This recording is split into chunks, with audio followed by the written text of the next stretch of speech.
Today's session is going to be in two parts. We're doing a workshop first with Sean and then a fireside chat with both Sean and Rod. And so before we get into the workshop portion, I just want to take a moment for us to go around the panel here and have Sean and Rodrigo introduce themselves. And so, Sean, maybe we'll kick it off with you. Who are you? What do you do? And why are you so passionate about this topic? All right. My name is Sean Sperling. I'm dialing in right now from New York City, but I normally am in Los Angeles. I am a facilitator, speaker, and coach. So I do lots of keynote style addresses. I facilitate workshops of all different sizes on all different topics, and I do one-on-one coaching as well. I am really, really passionate about feedback conversations and recognition because I see that it is the key way in which we grow. I see this not only in a business context, certainly that's what we're talking about here. And I think when we have great leaders who are able to give clear and kind feedback, that's when people grow. But I also see it in my personal life as well. I always joke with friends that I want friend feedback. I want feedback from my partner. I know that it's not always easy to receive, but I just know that I become a better person when I receive it and when it's done well. So that's why I'm truly passionate and excited about sharing this content with you all today. That's so well said, Sean. I totally agree. This feedback business, it's so transferable, both personal and professional lives. So very important and very excited to hear what you have to say during the workshop. Rodrigo, how about yourself? Awesome. Thanks, Becca. Thanks, everyone. I'm Rodrigo Ortega. I'm the manager of customer success here at Bucket List Rewards. For anybody that doesn't know what Bucket List Rewards is, it's a rewards and recognition program. I'm originally from El Salvador, Central America. Actually, I'm currently dialing in from Vancouver, Canada, though, second home here. And the main reason I'm passionate about this, the feedback, is two things primarily. One is culturally, I've seen two completely different aspects, like Latin America, North America. So it's something that I had to learn when I came in as a leader. So it's definitely something you need to be careful. You need to build that trust. And I'm super, super empathetic with my team. Like I'm the kind of mindset, I'm a huge advocate of transparency that often is good, but it could also potentially be harmful. So this is why I'm super passionate. And we have some methods that we use internally that are a little bit different to what you would normally would do for feedback. So those are the kind of things that we wanted to share here, and some customer stories as well. Love it. I love what you're saying about how feedback recognition, it could be so unique to culture and individuals themselves. And so, yeah, I'm very interested to hear what you have to say, all the stories you have to share. So we'll keep that until our fireside chat later. All right. So, just wanted to set a bit of context for the topic today. Today's format is a little bit different than our traditional webinar. As I've mentioned, we're intentionally splitting the day into two different parts. And so, we'll start with a mini workshop led by Sean. This first section is really focused on the individual leader. We'll be exploring themes like why is giving feedback so difficult? How can we navigate those challenging conversations with more confidence? And how does recognition itself feed into these feedback loops? And then we'll shift gears into a fireside chat with both Rodrigo and Sean. And so the conversation will zoom out from the individual lens to more of an organizational level. And so we'll move from asking, how do I be a better leader, to how do we build an organization where leaders are able to do this consistently? And so enough said here. Sean, I would love to invite you to kick us off with your workshop. I'll start sharing my screen. Me and Rod will put our cameras off and we'll give you the stage for the next few moments here. Excellent. Well, thank you so much, Rebecca. Um, I'm so happy to be with all of you to talk about this topic today. And Rebecca started off with a great question about, like, essentially what makes for great feedback. And now I want to flip the script a little bit and ask you to share in the chat, why do we avoid feedback conversations, or what stops us? What makes feedback conversations hard? So anything that's coming to mind too, I'd love to see that in the chat to kind of kick off the workshop portion of the session today. But why do we avoid feedback conversations? And you can even think about for yourself, like a situation in which you want to give someone feedback, but you're holding back. Why are you avoiding it? So Daniel, I love this right away, says discomfort. There is certainly a potential for discomfort in feedback conversations, which makes a lot of sense. Amy says, scared of how the feedback will be received. And to piggyback off of what Daniel said, that's where the discomfort comes in, because we don't know how the other person is going to respond. And Kathleen kind of making it more specific, fear of especially a defensive response. Ashley says, unsure of their reaction. You don't want to offend them. It's uncomfortable if it's constructive. If it's criticism, it might be uncomfortable. Need for harmony. That is such a poignant response there, that we fear that by giving feedback, it might disrupt that harmony. And for so many people, that's a priority in their relationship and how they move through the world. Fear of reaction keeps coming up. A lack of courage on your part, which I think is thinking about what Benita is sharing here is kind of the personal responsibility. And I will agree with you, giving feedback does take a certain amount of courage. I'm saying avoid conflict. It could be awkward. People don't feel confident in their own communication skills. So I just want to point here that there is kind of this repeated theme here, which is the reaction. Right? There is the reaction, and then on the other side, there is maybe a lack of confidence, a lack of courage in being able to deliver that feedback.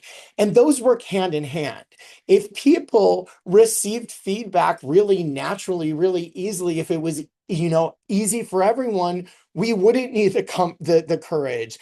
We wouldn't need that confidence to be able to do it, because it would be easy. The fact is, giving feedback can be challenging. There is no doubt about it. And it's okay to just call that out. One thing that I want to say from the get-go is we often see, and I want to speak to what was said about harmony. We see feedback as disrupting harmony. We see feedback as being difficult. And while those things may be true, from the get-go, what we want to do is really shift our perspective about what feedback is. And one thing at ThinkHuman, we refer to feedback as is alignment. They are alignment conversations. They are, I want to share my perspective with you. I certainly want to understand and listen to your perspective. And then what I want to do is align on the path forward. Now, again, that sounds really easy, but if it were easy, we wouldn't be having this conversation here today. And I want to talk about the challenges, really where the challenges come from. Now, the researcher David Rock, who also is the founder of the Neural Leadership Institute, has published some really fascinating research about how our brains react to feedback. Now, you may all have some familiarity with this understanding, but we have what's known as the amygdala. It's the oldest part of our brain. It's very small. It sits in the back of our brain. And the job of the amygdala is that it's scanning for threats all the time. And when I say all the time, I mean all the time. It's 5 times a second. It's looking for any kind of threat.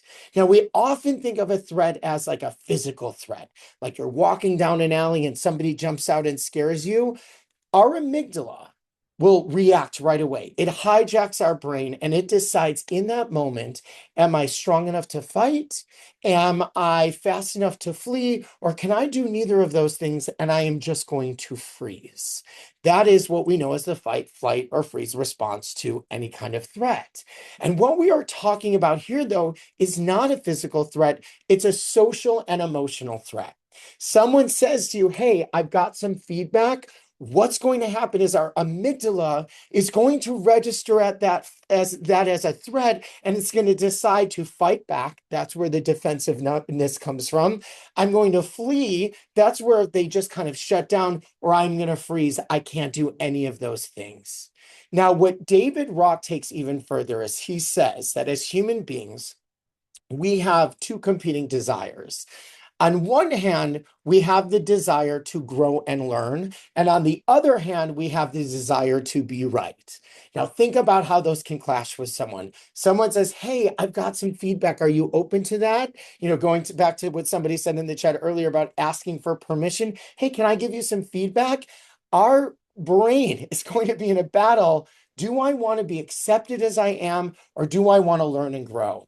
And what David Rock shares is most often, because of that amygdala response, What's going to win out is I want to be right and as accepted as I am. And so what we often get on the other side is someone either being angry and defensive, or they shut down and they're not able to take in that information.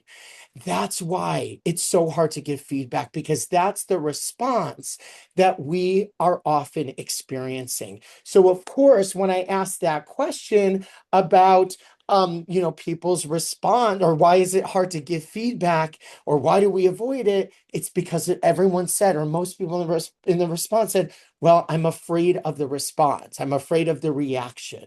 Or on the other side, I don't know how to communicate this, or I lack courage or confidence in my ability to communicate. And so essentially, what I want to talk about with our time together is kind of both of those things. What is a tool that we can use to build our confidence, to build our courage, to build our ability to communicate feedback directly? And I'm not just talking about constructive feedback, I'm also talking about recognition feedback. How can I build that confidence and courage?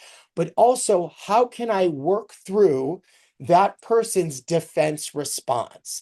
Now, what you see in the picture also, you see the amygdala at A. What you see in B is the frontal cortex, or specifically the prefrontal cortex. That is the part of our brain that's responsible for reasoning and understanding and learning and growing. So essentially, as a giver of feedback, what we are doing is helping somebody get out of the threat response and into that higher road of the brain where they can really listen and understand and reason. Now, before I go into what that model is, I want to share some more kind of fascinating research, or at least I find it fascinating. This is research that's done by Zinger and Folkman, who do a lot of work in feedback. Now, what you see on the left-hand side here is, as a leader or as a person giving feedback, do I like it? Do I like giving feedback? And what you see, and this is shocking actually to me when I first read it, is yes, leaders like giving positive feedback, but they don't love it. It's not like their favorite thing to do generally. So yes, they like it. But what is not surprising is that leaders do not like to give constructive or negative feedback. That, for all the reasons we said earlier. But let's look on the right side of this chart. This part is really eye-opening. Well, people like receiving positive feedback. I don't think that's surprising. I love getting positive feedback. I think most people do, not everybody, but a lot of people do. But what people really want is constructive feedback. Think about that for a second. We want constructive feedback. And yet, what I shared before about the brain science is that we reject it. So even in the case where someone is like, I'm really open to feedback, I really want the feedback, right? They're open to it, they want it. That their brain, because of the neurology of our brain, the evolutionary biology of our brain, we might reject it. And so this is really important to know as a person who is giving feedback, again, whether it's positive or negative, is that even if people's body is telling us, or their words are telling us, I don't want feedback, I don't like it, I'm defensive, or I'm shutting down, they actually want it. And that's why it's so important that we understand this brain science, so we understand this research so that we can work through it and give people what they need. And that is, they want to learn and grow. Now, Denise, I see in the chat you're asking about the book that we might reference. I don't think I referenced a book yet, but I will tell you there's a great book called Thanks for the Feedback by Zinger and Folkman. So that's a really good reference. So how do we do this, right? This is the question. How do we go from the threat response to that higher road of the brain? We do it as leaders through a framework at ThinkHuman that we call Make It Safe and Make It Actionable. We want to make it safe for people to take in this feedback, but we always want to make it actionable. We want to make sure that whatever feedback we're giving, again, whether it's feedback that is recognition and positive, or negative and constructive, we want it actionable so they either change their behavior for the future, or they continue doing what has been effective already. And so we do that through this model of Make It Safe and Actionable. Now, before I get into the Make It Safe part, I want to bring up the concept that I'm sure most of us are familiar with, and that is the concept of psychological safety. Now, psychological safety has been coined by Amy Edmondson, who came up with the term and the concept. And a general definition, this is not her definition word for word, it's that creating an environment where people can ask questions, share ideas, take risks, and make mistakes, and be themselves without fear of negative consequence. Now, how does that come in the world of feedback? Well, what Amy Edmondson also says is that in order to get to the place of stretch, the place of growth, right, as we want our employees to be in, we have to create a brave space, and we do that through psychological safety. That is making people feel safe and comfortable to receive feedback so they can learn and grow. But what Amy Edmondson also says is that the very best companies, the very best teams, when we are in a place of growth and learning and stretch, we need also a high level of accountability. Now, what is accountability? Accountability is that environment where there are kind of, standards. People are held to account. There are expectations. And this is the big thing for us. People know that they're going to receive feedback. So they are held to account, but they are also made to feel safe. So if someone were to come to me, especially a person in a position of power, and say, I have feedback for you, that's holding me accountable, but they are also making me feel safe. And when they do that, I'm in that brave space, the stretch zone, the place of learning and growth. Now, in an environment where there is low psychological safety, and maybe there is low accountability, in those environments, people are just floating along. In environments where there is high psychological safety, low accountability, that's the comfort zone. In environments where there is low psychological safety and high accountability, that puts people in the panic zone and there's no growth there. So what we are aiming for is a safe space where I am also held to account. That puts us in the ideal state, and this is how we get there. We get there through a model at ThinkHuman that we call Make It Safe and Make It Actionable. Now, Make It Safe is all about creating the conditions to receive the feedback.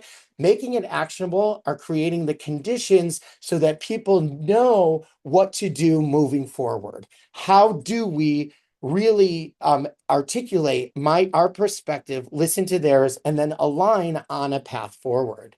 So, of course, what I want to do is start with the Make It Safe. Make It Safe has kind of these three main elements to it. The first element is checking your intent and being grounded.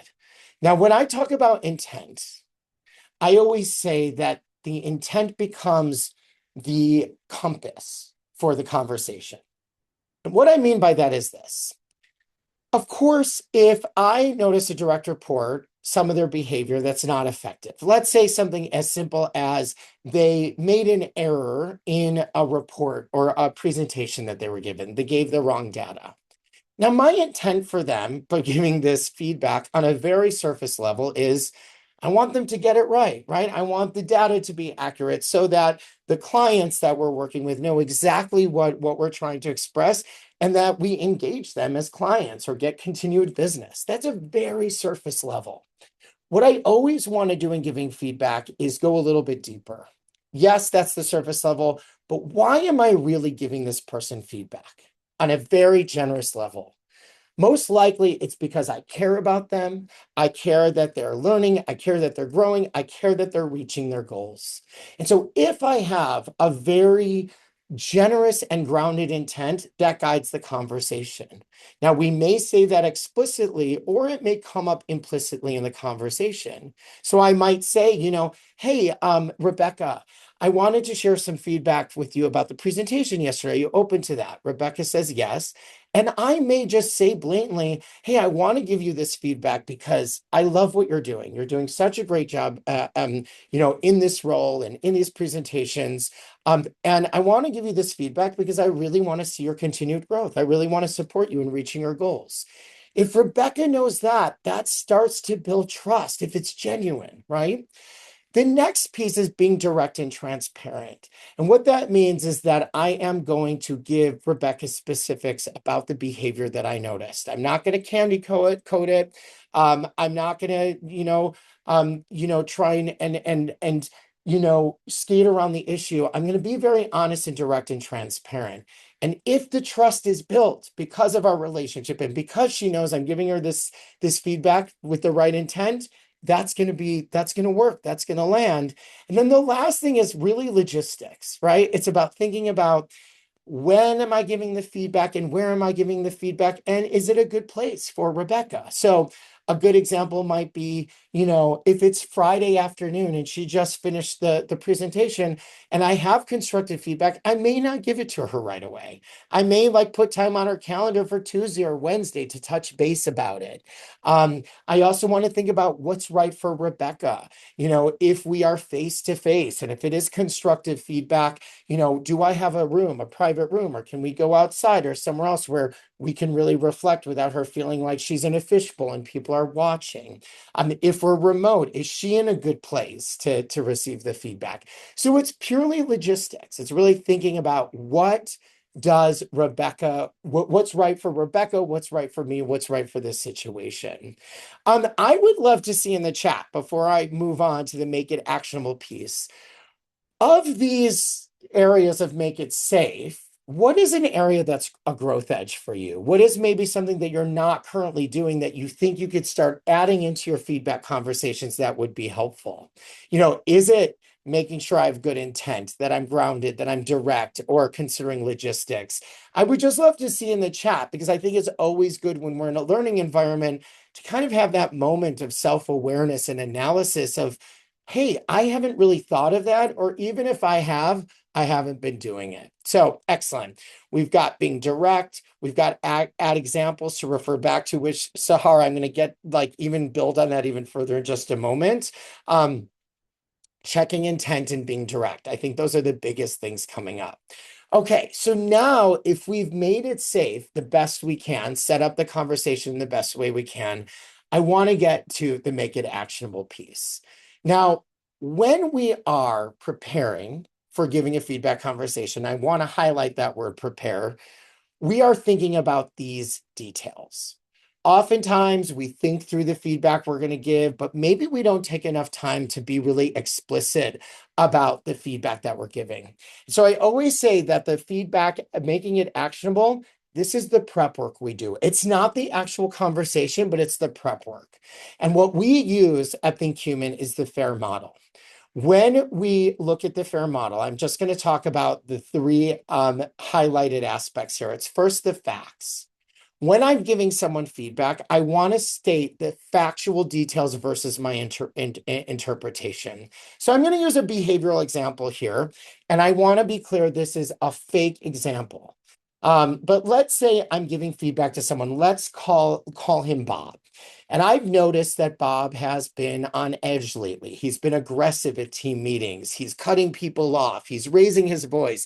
He's huffing. He's puffing. Something's going on with Bob. I don't want to say to Bob, hey, Bob, I noticed lately that you are being very aggressive and dismissive and rude in our team meetings and in other situations. What's going on?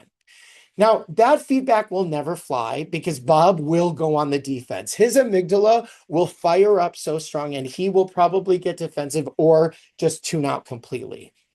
I want to get as specific as possible. So I want to say, hey, Bob, I'd love to talk to you about the last two team meetings. Are you open to having a conversation or receiving some feedback? Now, already what I'm doing is locating what behavior, not yet, I haven't told you yet what behavior I've noticed, but I'm saying at the last two team meetings. Now, here are the additional facts. I noticed last week that you interrupted Rebecca mid-sentence when she was sharing her idea about X. And I also noticed that you raised your voice when Rodrigo asked the question about Y. What I'm doing there is giving direct facts, not my interpretation, not an exaggeration. I'm not judging Bob. I'm not saying you're rude, you're aggressive. I'm saying exactly what I saw. Those are the facts. The next step is the impact. It's like, what is the impact of that behavior or the breakdown? The impact could be many things. It could be, when you cut off Rebecca mid-sentence, she didn't speak for the rest of the meeting. When you raised your voice, when Rodrigo asked that question, it created a tense environment. I may even be a little bit more subjective here and say it's impacting the morale on the team. Or I could say, I'm noticing people are more apprehensive to work with you. The facts are very subjective. The impact has a little bit of, I'm sorry, the facts are very objective, and the impact has a little bit more subjectivity for the impact of what you're sharing. Now, the request here is what you would like to see moving forward. What I suggest to people is they get very clear about what are the facts, what are the potential impacts, and then what are the requests. Now, in the actual conversation, that lays down the groundwork. That is the blueprint.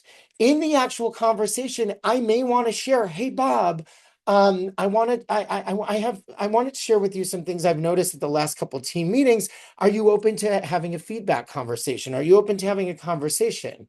And then I say, I first of all want to tell you, I'm giving you this feedback because you are such a valuable member of the team, and I want to support you in your growth.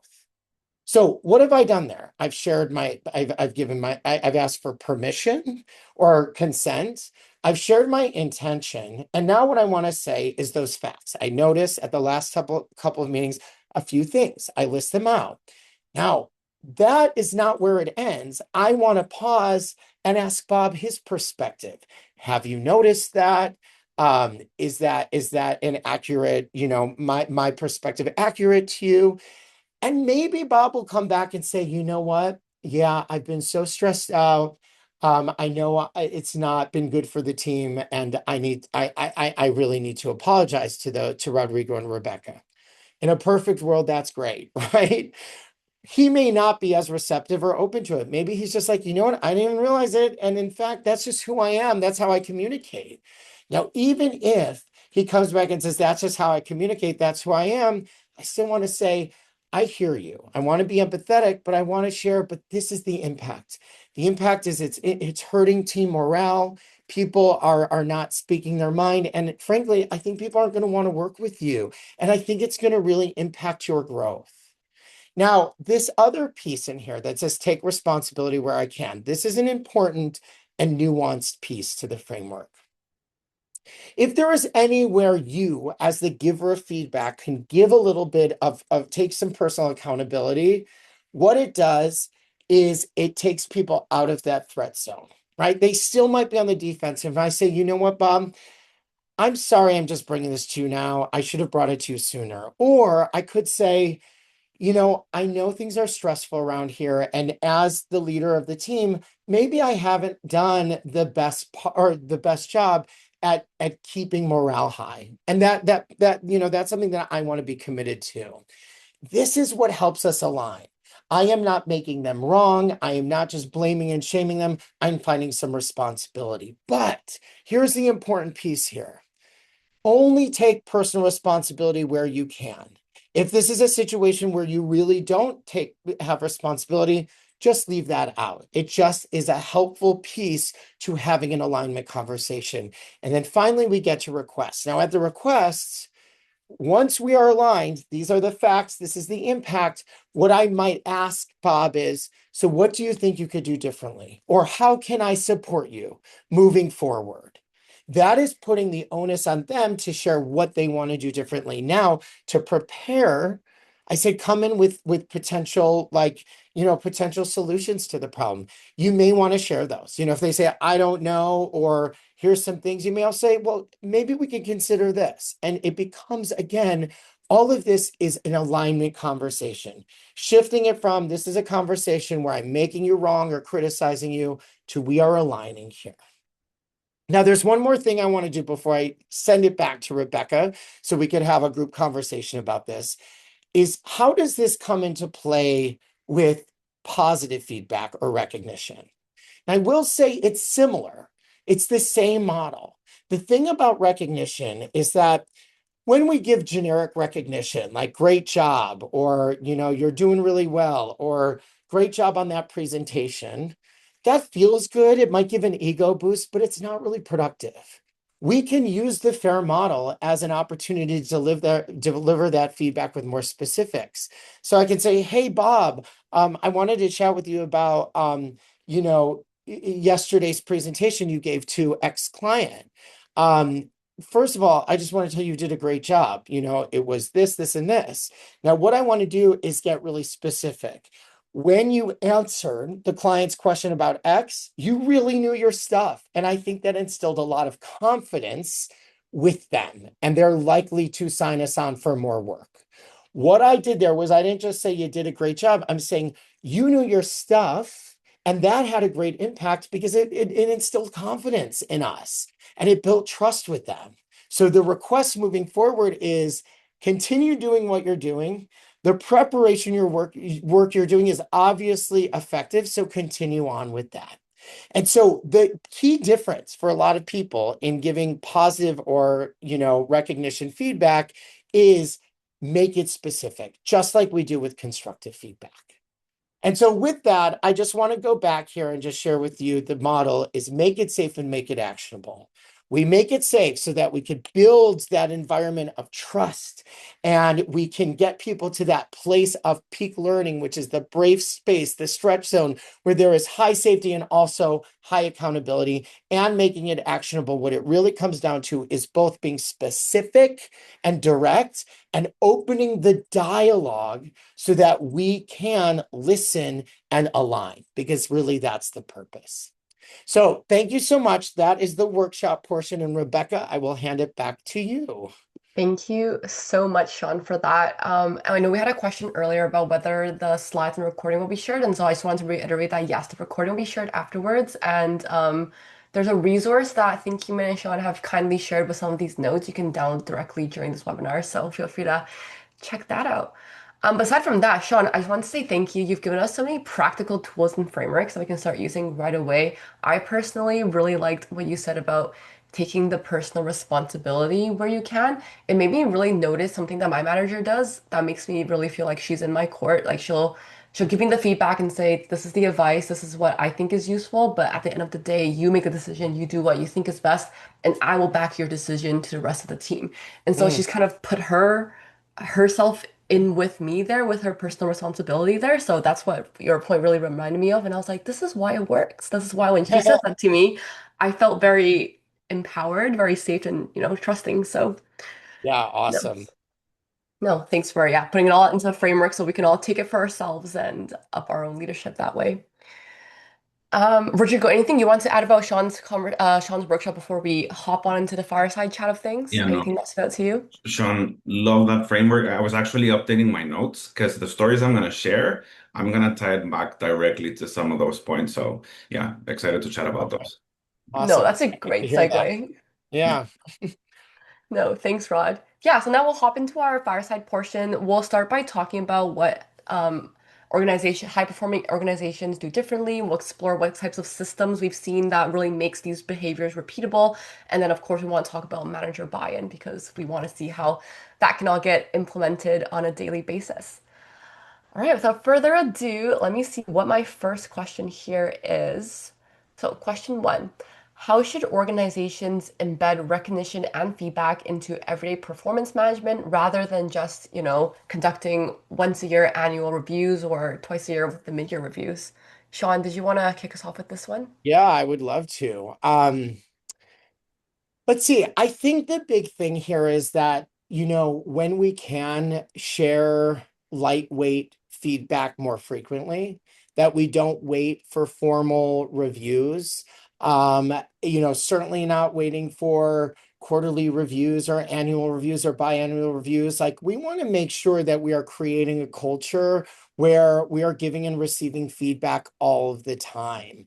And I think some of the things that managers and leaders fall into the trap of is like, because I'm afraid to give it, because I don't know of the reaction, because I don't have the confidence, I'm going to hold on to it. Even I think sometimes holding on to it until they're one-on-one indicates that it's bigger than it needs to be. So if there is some light feedback you can give, whether, constructive or positive, give it in the moment. Another thing that I think is really helpful is when we build a feedback culture, is that it's not just top down. It's not just from the manager, but also, we encourage people to give each other feedback, both positive and constructive feedback, and we can model that as well. And then I guess like finally, you know, using like building it into systems that people are already using. So if in your teams or at your company you have stand-ups or project retros or all hand shout outs embedded in all of those places. I think that's a way that we can just, get it out of that, more formal approach. And I love this what Chelsea is saying in the chat. I just want to say that nothing should be a surprise, right? Like I always tell this story that I was once fired from a big job. I was an attorney at the time, and I walked into the my annual review, and I saw all the partners walk in, and I said, "Ooh, it's a party." Like I really said that, and then I looked at their faces and I said, "Oh, this is not a party." And I will tell you, I never received feedback. The entire time I was with that company, I never received any feedback. So that was one of the biggest surprises of my life. I'll tell you that much. Big surprise, Sean. Yeah, Definitely. I never want to be surprised like that again. That's for sure. Yeah. Um, you mentioned being more consistent in sharing feedback. 100% agree with you. Personally, like the performance review, all that momentum to build to that moment, it gets me nervous all the time, to be honest. And you need to be more consistent. I actually do it in my one-on-ones with my team. Sprinkle the feedback to the team in there. But one thing I did want to go back to, Sean, is in your Make It Safe framework. When leaders consistently recognize people for the right behaviors, that's where we start seeing trust being built. That makes the feedback feel like coaching instead of actual criticism, which a lot of people might think it could potentially be. And one thing that we've learned working with multiple customers, different industry sizes, is that the more work that you give to the manager, that for them to remember on things to do, the less consistent it's actually going to happen. So I want to tie it into specifically recognition itself. And the key message that I wanted to share here is managers already have enough in their plates. So definitely that's one piece. You don't ask them, it's impossible to ask them to remember every great moment, right? So you need to design systems, tools that will surface those moments automatically for them in a dashboard, in a software, or somewhere. So the story that I wanted to share is basically, as a manager myself, this is something that we see in our day-to-day in the customer success team specifically. One of the key metrics that we measure is customer satisfaction and NPS, Net Promoter Score. In our platform internally, we use a feature called external recognition, which what it does, it allows customers to recognize team members within our company that are outside whenever they receive a great experience. And this is done through our QR code. Customer can scan that QR code through it, and they're available like in our email signatures in our ticketing systems. And then it goes into an approval queue when the recognition is submitted. And it automatically appears in our recognition feed in our system. Like you can actually see it like a social feed. And then this is connected to Slack um, and for everybody to see in the company. Everybody has access. That's the communication tool that we use. We're a fully remote company as well. So the entire team sees that immediately, everybody. So I don't have to ask, I can actually see it myself. Has anybody done something great this week? Those moments are already visible for me, and they naturally become coaching conversations in my one-on-ones with the team. In my next one-on-one with one of my CSMs that receive a great customer feedback there, I talk about that moment, but it's easy for me to see that. So, like the practical tips that I want to talk about is whenever you can automate these moments, they will never be missed. And this not only is meaning recognition from customer feedback, it could be onboarding milestones, certification completions, work anniversaries, for example, and business related things like safety milestones, sales milestones, those kind of things. So whenever you can integrate all that with the tools that you use, It's going to help you as a manager to uncover these opportunities and make it just easier. Um, and also make recognition visible, public for everyone to see that. So because as a manager, you can do the one-on-one with with your team member, but what success really looks like, it gives this opportunity for other managers to also provide feedback, coaching opportunities for the team member itself. And then the goal here is, I think, giving managers another task. That's not the goal. It's making recognition one less thing that they have to remember. And this is just a great way on how we can create more consistency and bring in feedback within the recognition on your day to day. I love what you're both saying about, meeting people where they're at, making sure there's lots of opportunities and that nothing gets missed. And so, along those lines, what systems, processes, or leadership practices have you seen different organizations do that really helps leaders and managers consistently deliver that authentic recognition and feedback? Rod, I can toss this one to you first. Yeah, yeah. And I actually had a note here, Sean, referring back to your framework of having meaningful conversations, there was a piece there.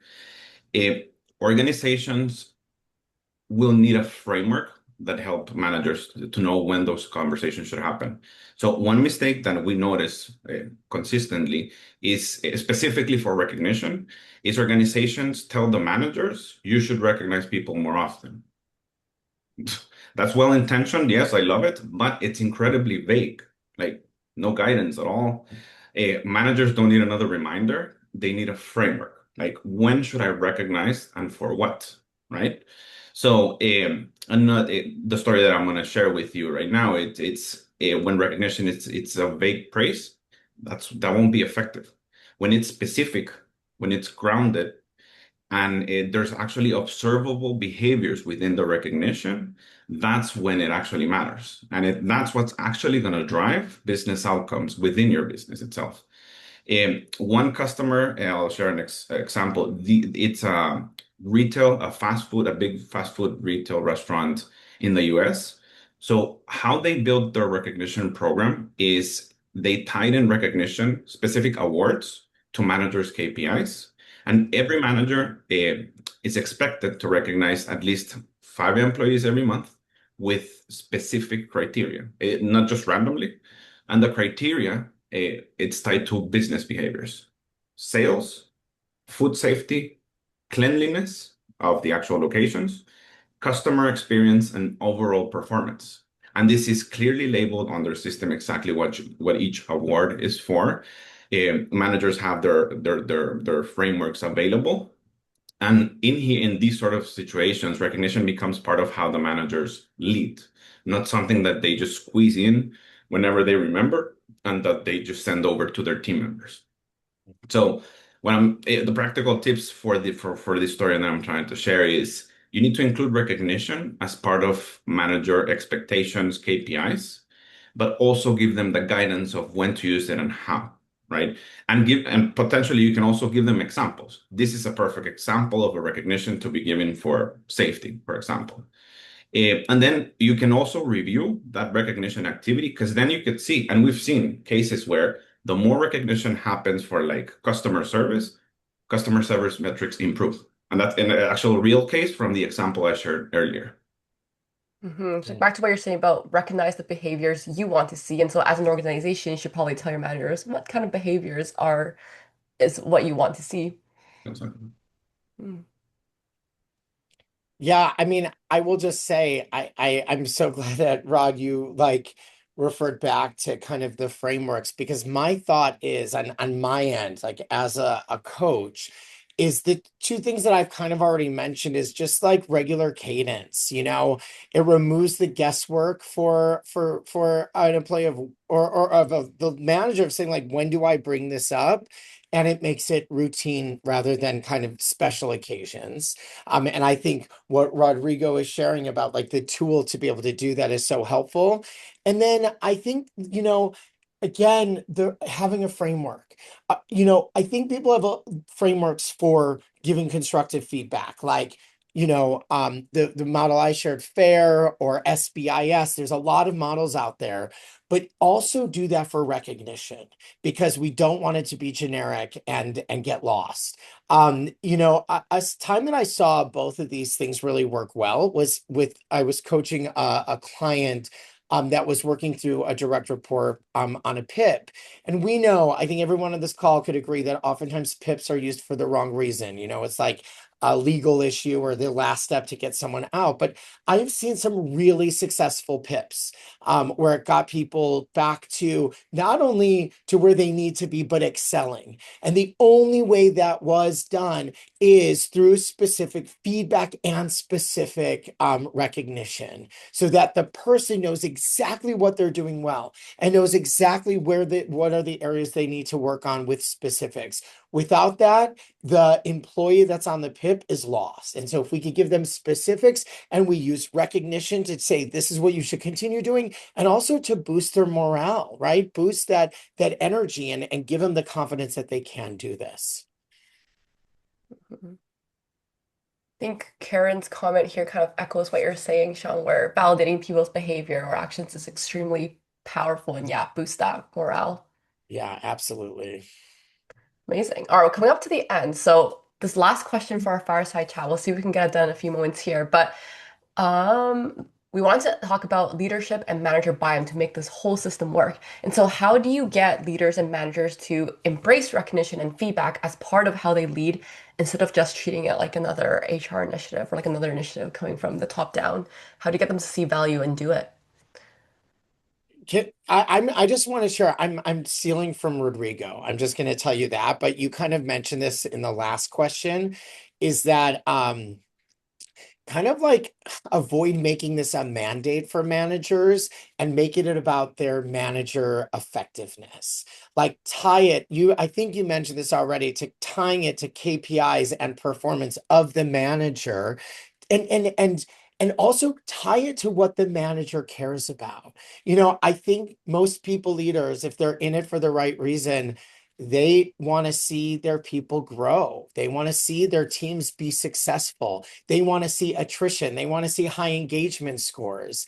Um, if we can, as organizations, tie that or tie giving feedback and recognition to all of that, then managers are more likely to do it than just to like, oh, I have to do this. This is a checkbox activity. And another way to do that is tie it to their KPIs, tie it to their performance reviews. And what is so great about this, I think, is it's easily trackable. Like this is something that we can say to a manager at a quarterly review, end of year review, or make it more regular. Like I've seen how effective your feedback has been to your employees or to one specific example. Like let's keep it specific there as well. Yeah. And on that note, Sean, when a leader wakes up, all leaders here probably could reference this, but specific to recognition, we don't wake up thinking, "Oh, okay, I want more recognition." No, right? We wake up thinking about we need to improve safety in the company. We need to improve retention, productivity, sales, engagement, customer outcomes. All of these are business problems, right? That we need to solve for as a business, right? The story I'm going to tell you is tied into, again, another business outcome. So this example is basically people weren't recognized in for this company for being perfect, for being amazing, for great customer service. They were recognized for the behaviors that help them learn, improve, and keep each other safe. This company, it's a distribution and transportation company, basically truck drivers. Most of the workforce is truck drivers for a big grocery store chain in the US. And the goal wasn't simply to increase recognition, it was to reinforce safety behaviors across thousands of frontline associates. So instead of recognizing outcomes after the fact, they encouraged the managers and the peers to recognize the everyday behaviors that would prevent incidents, safety incidents. They created specific campaigns, specific initiatives, a specific framework for safety on things that identified on recognition moments that would identify risks, following procedures, SOPs, helping teammates, and speaking up That's very important. Giving the space for an employee to actually speak up. So those were the behaviors that the managers started recognizing. And over time, they saw thousands of safety recognitions shared across the entire organization, multiple locations across all of their facilities. Their leadership team, and they came to us, we actually didn't even ask for this.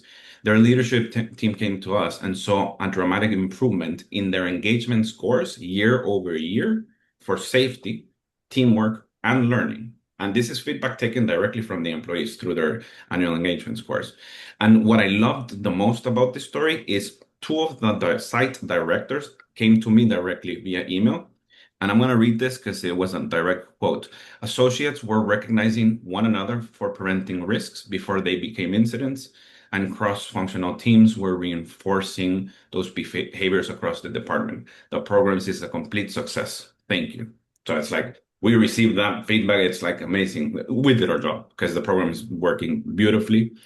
And that's exactly where recognition becomes much more bigger than appreciation. It becomes a way of actually shaping culture and driving real business outcomes for the entire company.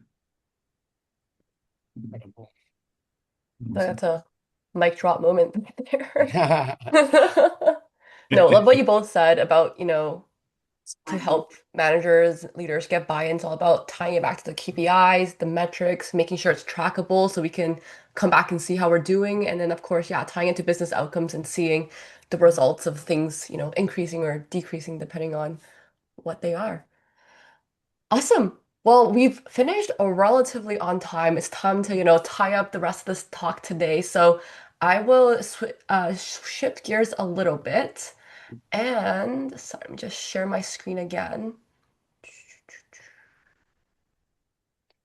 Can I add one thing while you're Of doing that, Rebecca? course, I just want yes. to call out Daniel in the chat. You said building a culture of feedback is not just manager to reports, it's building it also between ICs. And I just want to highlight that. I mentioned it early on, but I think it's so worth repeating. We've talked a lot about the examples and the stories of manager to direct reports, but when we have a culture where everybody's giving feedback and it becomes like an expectation, that's when we thrive the most. And someone asked earlier, I saw in the chat, like, how do we encourage? Maybe it was something about managers giving each other feedback.